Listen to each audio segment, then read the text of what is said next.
Hello to nobody watching live because it is 1:15 on a Tuesday. Hello, you jobless wonders. Yeah, what are you doing here? Go be productive. It's episode 286 of My Wife's Podcast. I'm Jack, as always, joined by KC. Now Weird time to do it, but it's when we're free, so that's when it's happening. How's things, mate? Yeah, not bad. I'm still in wonder. The last two since we've moved over to restream, did it count as in last time as well? Yes, it did. Wow. Yeah, what a time to be alive. Yeah. What a time to be alive indeed. Leeds are going into the international break, 2 points off the top, and 1 to 6 favourites for promotion. So why aren't Leeds fans that happy? And I include everyone in that. Even the people who think it's going well aren't exactly happy. I think I saw that on Radio Leeds after the game, someone had described Elland Road as a fortress. Yeah, get that person a job as a sub-editor in 1995. Yeah. So I, full disclosure, it wasn't until about 10 o'clock Saturday night I realised we'd won 2-0 because watching whilst working did mean I missed the second goal.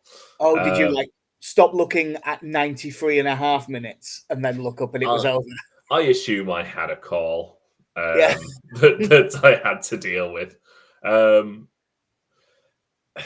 mean, again, I suppose coming into this, you're looking at a QPR team that have not been playing well at all, which I feel like there's been a couple of teams like that who the back end of last season seemed to finish quite well, looked decent under a new manager, and then this season have just gone right back to where they were.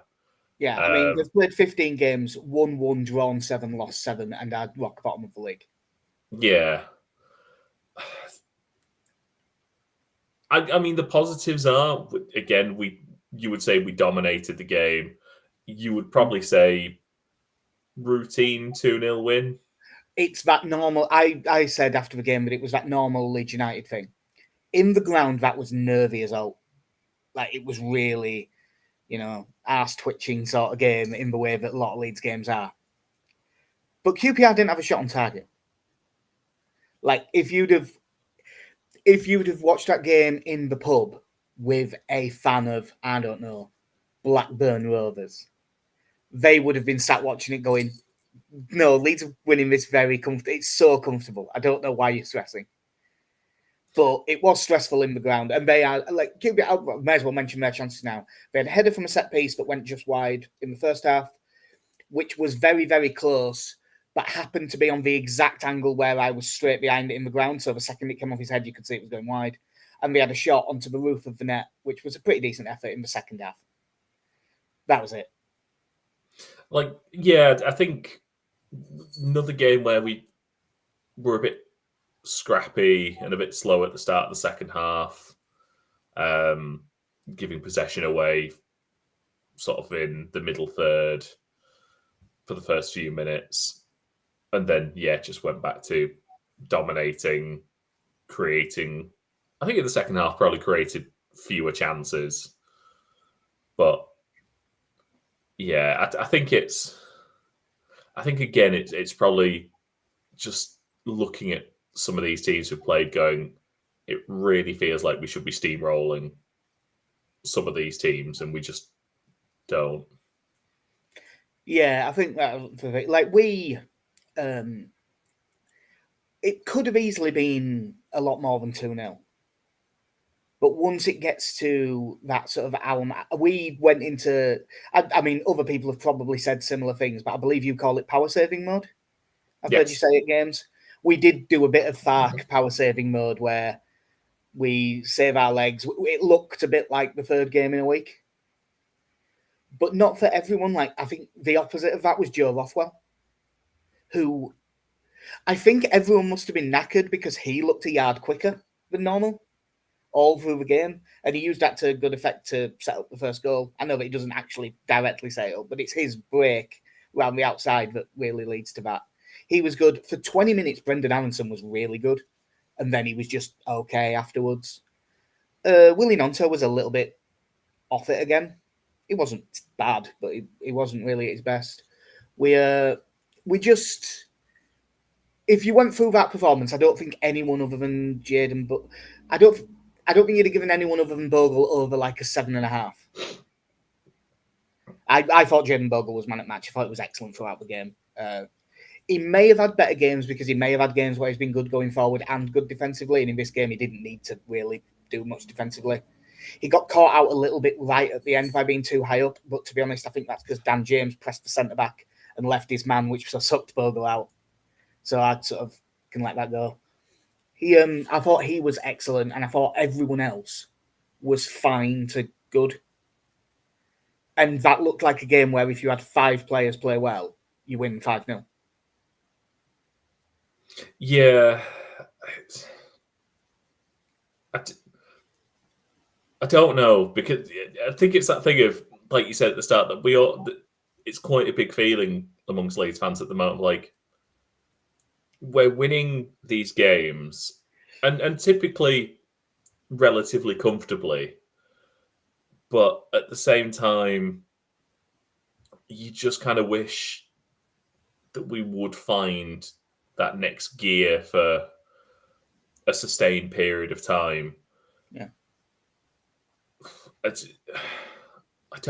don't know. I understand it to an extent that, yes, it's a long season, and Farke is very much set on, this is my 11, and these will play as often as I can play them. Yeah. So I get the sense of saving legs there, but I just, yeah, I think I've said it before. I just wish he'd let them off the leash a bit. Yeah. Yeah, we were wrong. There is at least one person watching live. Afternoon, Danny. You're all right. Yeah, it's one of them where I came out of the game. Basically, the second Peru scored, you suddenly went, well done, lads, good win. But the stress when you were in there was really bad. The worst one was Altanaka played a ball across just straight to them, 35 yards from our goal, with them to break, loads of room to run into. And I haven't heard Elland Road get that shocked by something in a long time, because I think it might be the first time he's played like a really, really shit pass.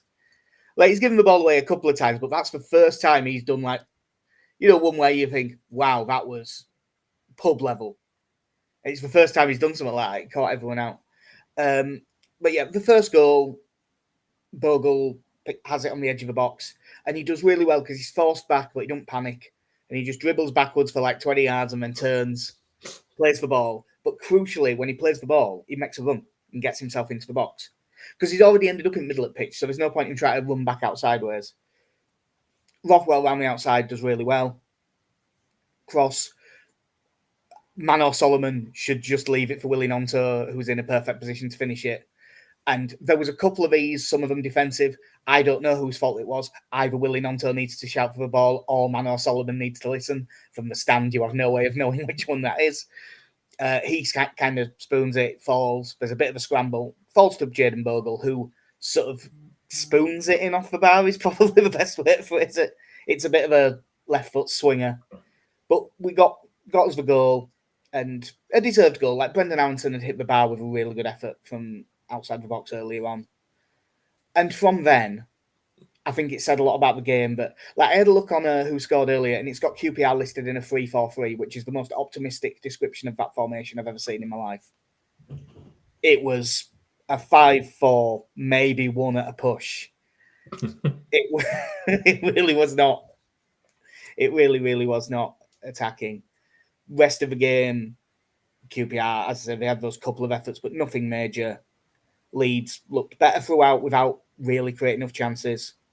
And then at the end, Isaac Schmidt plays a ball in from the left side. Joe Peru flicks it round the defender. Isaac Schmidt goes to run onto it himself, and he's told to politely fuck off by Joe Peru, who then finishes really well. It's an excellent finish. That's Ali's thing here, saying It's a good job Peru put away that chance after taking it off the toe of Schmidt with an open goal. Striker's logic. I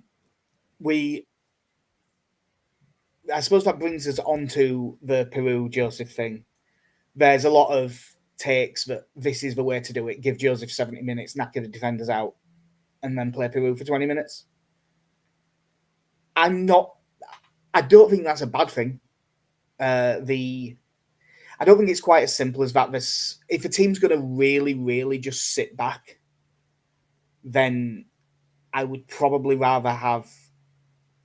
It's sort of weird. It depends on how a team's going to play. If there's going to be any room in behind, I want Joseph. Most games there isn't going to be any room in behind. But also, if a team is going to, like, you know, when Plymouth showed up in a flat back six, I wouldn't mind Joseph for them either, because it gives you the option to cross the ball properly and like try and swing it in.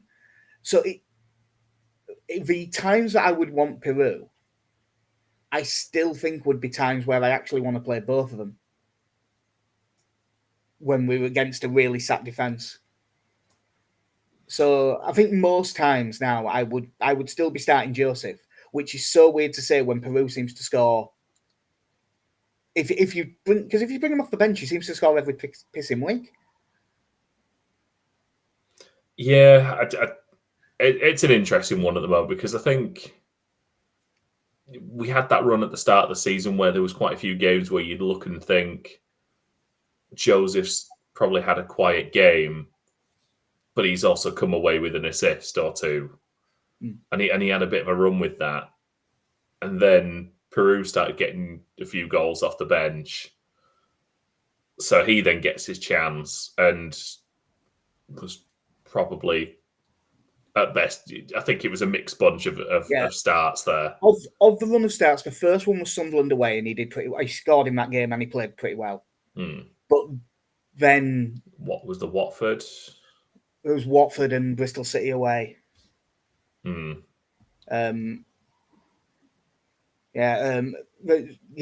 and Bristol City away wasn't great in either of them. I think I would be going Joseph, but they're so different in terms of play. It's hard to believe that you're talking about them both in the same position. They're so different. Like the QPR game, you came out of it thinking Joseph hasn't really done much, in the same way that you have games where you think Peru hasn't done much. The difference is that Joseph looks busy and he's not done much, and Peru doesn't. And I don't think that's just a perception thing.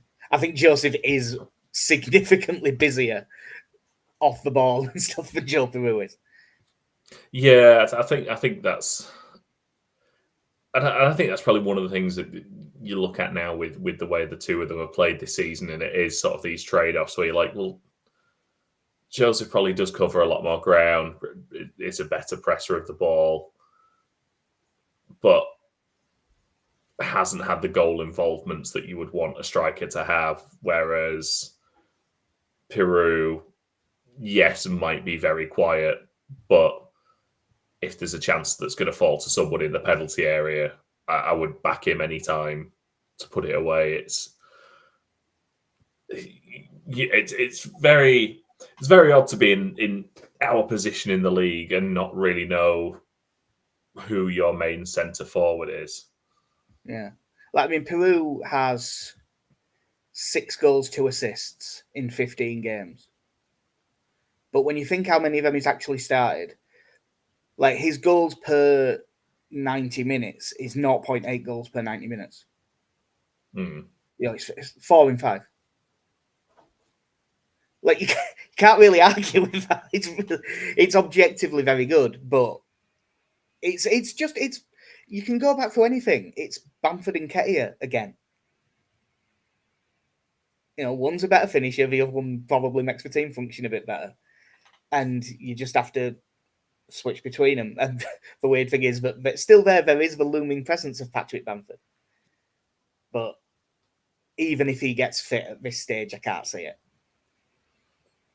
No, I think he is probably at this point very much considered a fantastic professional to have around, is there to do a job as and when needed, if fit, but given his record these last couple of years, there's no point where you can start thinking, right, when he's fit, he goes straight into the team. You just can't make that plan anymore.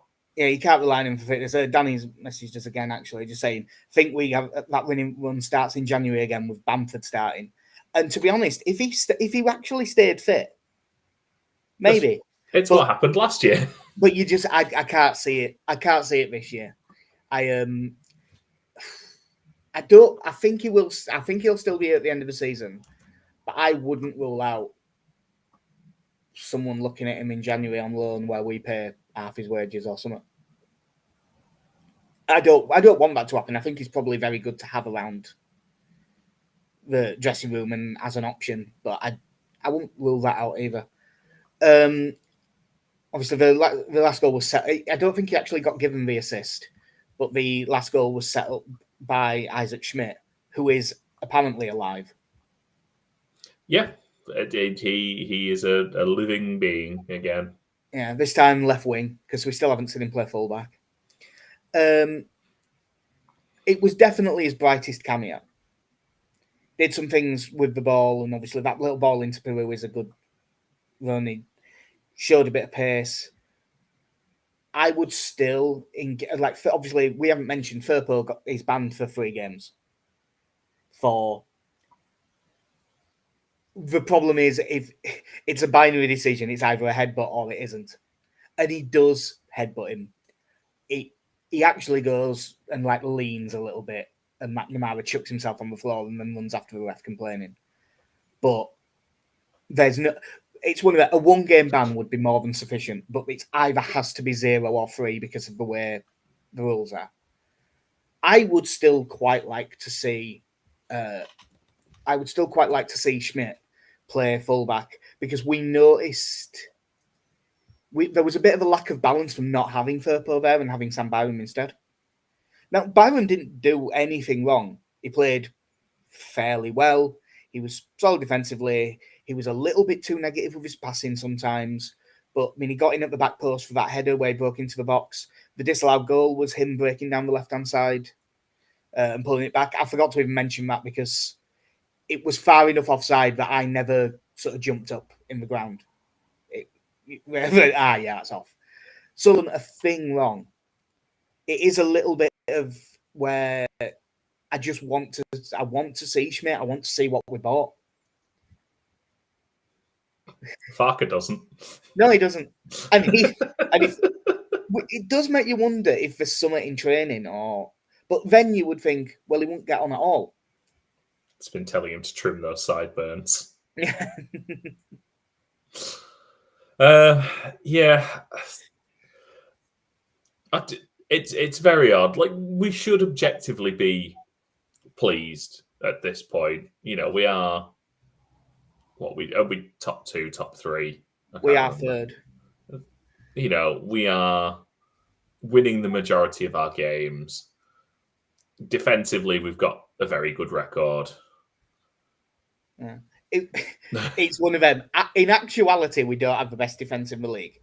If you want to look at it, XG, shots faced, all of that stuff, we have got the best defense in the league. But, Burnley have only conceded 6. We've conceded 9. Sheffield United have conceded 7. West Brom have also only conceded 9. West Brom draws 7 out of 15. Yeah. They've drawn loads of games. But, yeah, I don't know whether... Because I would say I am... Let's say I'm 90% on board with Farke. Yeah. I don't know if it's the other 10% that's just look, it's good. It's fine. It's doing what it needs to do. Could be more exciting, though. Yeah. It's my sort of 10%. I think that's a decent way to say it. My 10% is games like that Millwall game. We go behind, set piece goal, or it happens, and it's that lack of secondary. It's not so much a plan B in terms of the style, but just if your plan B is play 3 at the back, but 1 in midfield, and just stick 5 strikers on, and kind of just hope. There's no real tactics in that. That is, I don't even do that on Football Manager anymore. That's what I'd have done on Football Manager when I was 12. Man mark the goalkeeper. Yeah. By the way, that come on, that's like Champ Man 03 or 4. I was 13 then. But yeah, I mean, Farke is doing a good job. There's no way, even You can't even say it with any excitement. No, it's not exciting. And again, Danny is right here. You know, I couldn't care less if we win 1-0 and it's a dull game. It's 3 points. That's all that matters, and that's true. If you offered me dull wins every single week to the end of the season, I'd absolutely take it. The problem is that and it's not even that much of a problem, that when the football is dull, it means that every time you don't win, it feels a lot worse. So it gets rid of some of that leeway that you have.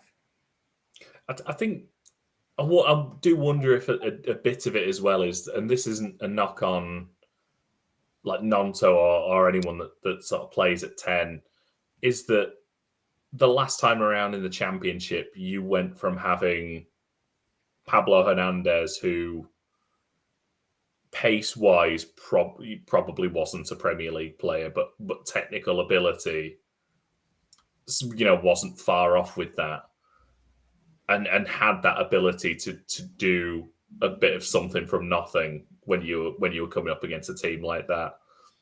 Whereas the players we have now don't have that.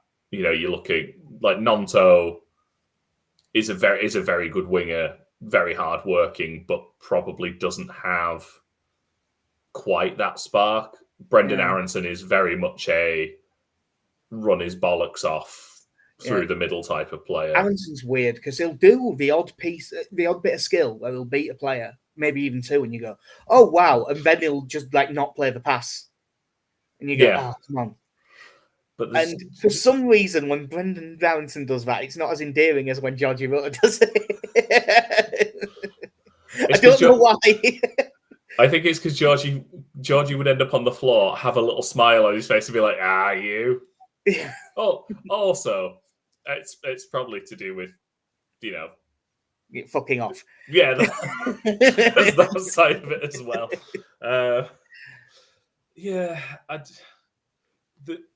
This team that does have a lot of technical ability, and it's weird to say this because we are a team that plays with two very attacking wing backs. You've got on any given day, you've got Dan James, Nonto, Solomon, Ramazani playing off the wing, who are all quite exciting flair players. And yet, I just feel the team lacks a little bit of magic in it. Yeah, that's the exact thing the question I was going to ask, and then you said it in the last sentence, was, do you just think we're lacking that magic? It's Georgie, isn't it? Like last season, Somerville was brilliant, but I'm not sure he was magic. He was brilliant. Georgie was the magic. And yeah, maybe we are missing a bit of that. But the truth is, if our squad is where it is, Danny's saying Georgie used to do that near our own box, not the opposing box. It's both. The only time I ever managed to lose my temper with Georgie was that one against Hull, where he did it in our own box in the last minute when we were 2-1 up and lost the ball. And even then, I sort of smiled. I don't know if you saw this from the weekend actually with West Ham. They had a turnover counter attack against them. Oh, and Somerville's brilliant defending. Somerville absolutely belting it back and making the block. Well, Somerville didn't not work out. Somerville was actually his defensive numbers were pretty good, and he did chase around. There was the odd game where you could see he didn't fancy it, and he didn't do it as much. But overall, his defensive work was pretty good. The truth is, I don't think that we particularly need the magic this season because I think our squad is the best squad in the league. At the start of the season, it wasn't. It was Burnley's, but then they lost 12 players. So now I'm not sure we need it. The truth is that if we just play this relatively conservative keep your shape style, where at least one of the midfielders is staying in and both centre-backs are there. One thing that was very useful in this game was it was usually Tanaka, but Rothwell did it occasionally. They'd drop into left centre-back and let Struijk go. And that gave us a bit of an overload on the left side, which helped replace what we lost with not having Firpo there. So that was quite interesting to see, and that was a little bit more dynamic, which was nice. But if we keep this setup all game, if we play at a 7 out of 10 every game, we'll be in with a chance of getting promoted. The problem is we know what Leeds are like, and I'm just worried that at the end of the season, when it gets really nervy, we'll need to win 4 out of 6, and we'll win 2 of them. Yeah. It's why I sort of wish that we were really putting teams to the sword now, so that you get to the end and because 29 points from 15 games is objectively really good, but it feels like we could have 9 or 10 more. Yeah, and again, I know there was I know the Championship is going to do things like this, like the results against Millwall and things like that, or teams where you're just looking going, objectively, they're not a good team and we should beat them, but you can't win them all in the Championship. I would love to see what an invincible season in the Championship would look like. But do you know what I think an invincible season in the Championship looks like? I think half the games are Ipswich last year. Yeah. It's not actually because you're putting teams to the sword. It's because you're finishing really well. There's a load of belief, and you've got the legs to play for 105 minutes instead. Yeah, you're really fit and you really believe, and you end up just getting these equalisers and stuff like that. I've never seen Ted Lasso, but I imagine it's like that. I mean, just looking at the league table now, so I think I'd said before as well, it'd be quite nice to see us sort of pull away from that little pack and kind of you form that top 4, top 5, and it's sort of starting to happen a little bit already.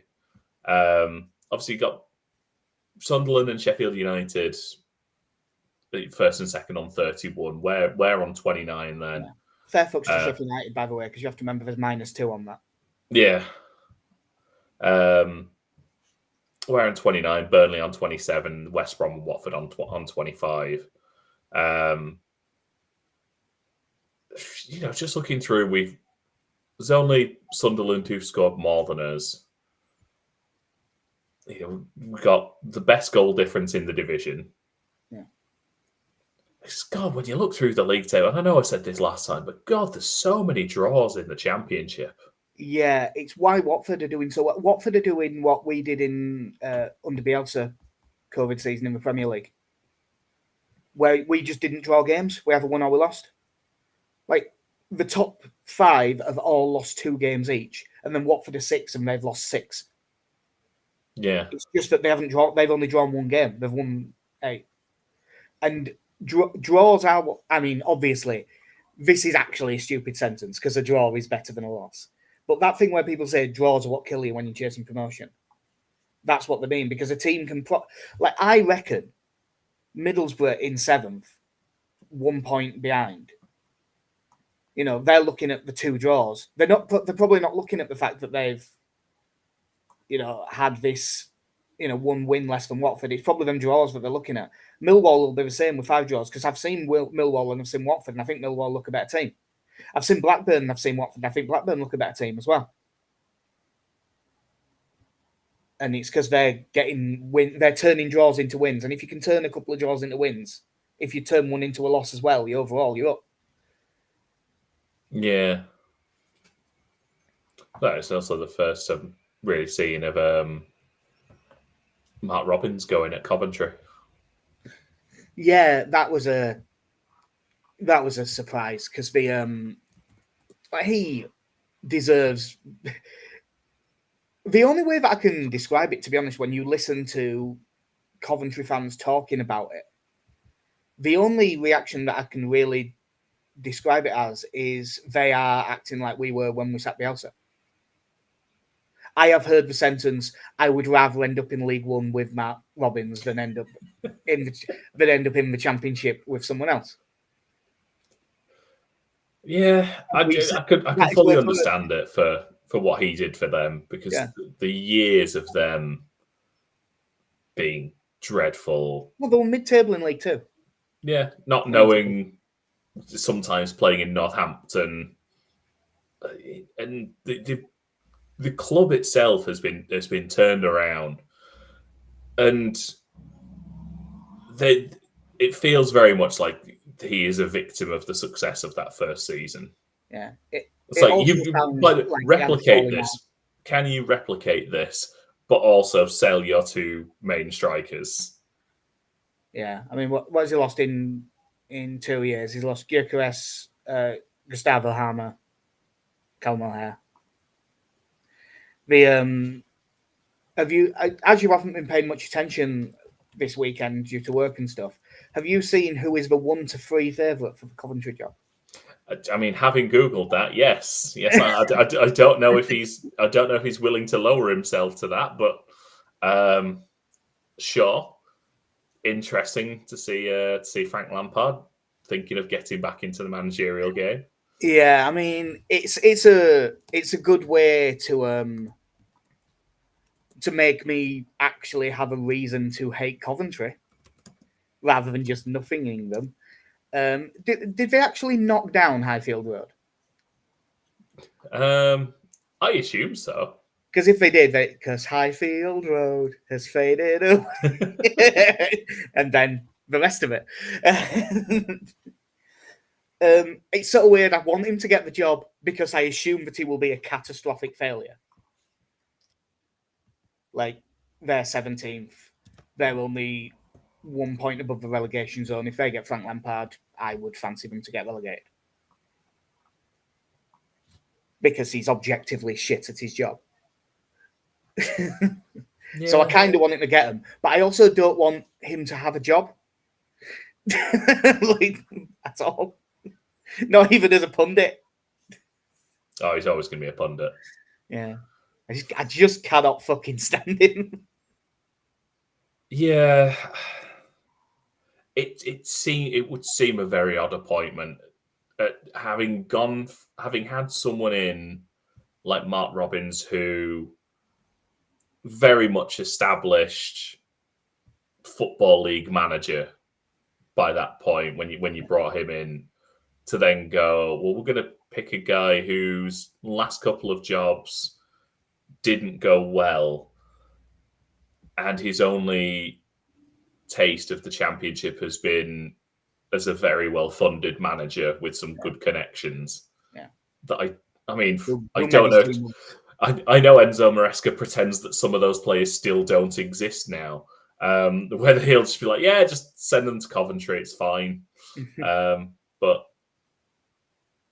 it seems an odd one for the position. It seems very much like a Neil Warnock job at this point, but not even a full season, as he's kind of shown now. Give me 4 months, and then I'll be done by March. You'll be fine, and then you can sort of start on the next one. Replaces Rooney in February. So yeah, we are basically a third of the way through the season. We're in a good position. What would you sort of give us out of 10?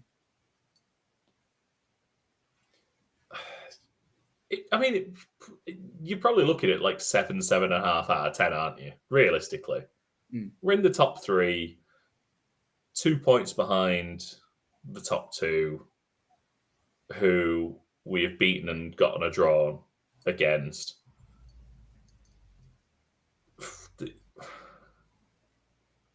Yeah, it would be. I think it would be harsh to go any lower than a 7. Yeah, I think that's fair. Like, if it was your exams, you'd bang on your predicted grade. Yeah, you're not doing any better than that, but you're not doing any worse than that either. It's sort of been pretty solid. And if you had to give sort of a player of the season at this stage,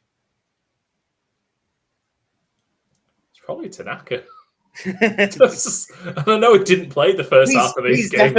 He's definitely the sentimental one. If you ask Dan Moylan, love that man. Player of the decade. It's, I don't know.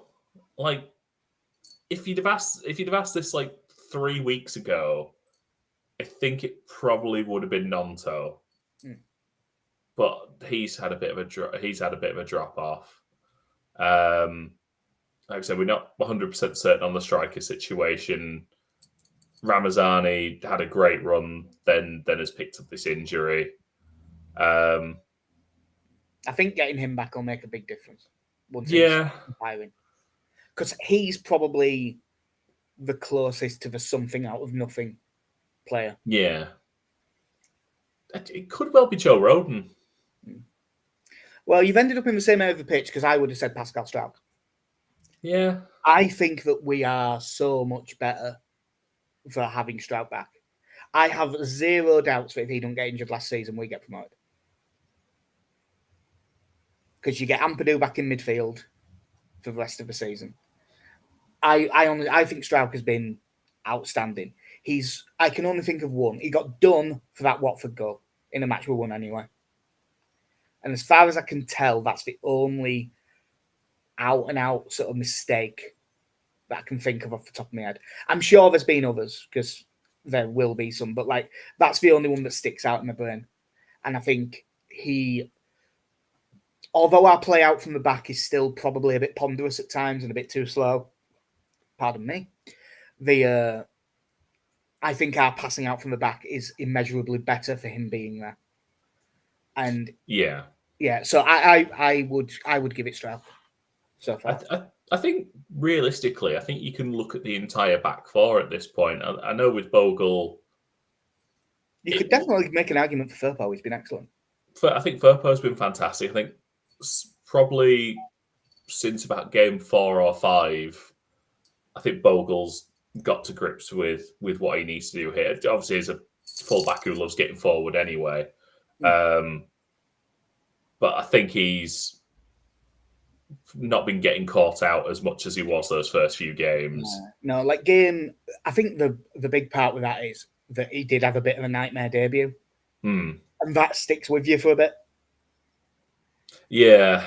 I think ultimately, across the back four, they have been, I think they've been very good, to be fair. And Byram has done well when he's come in as well.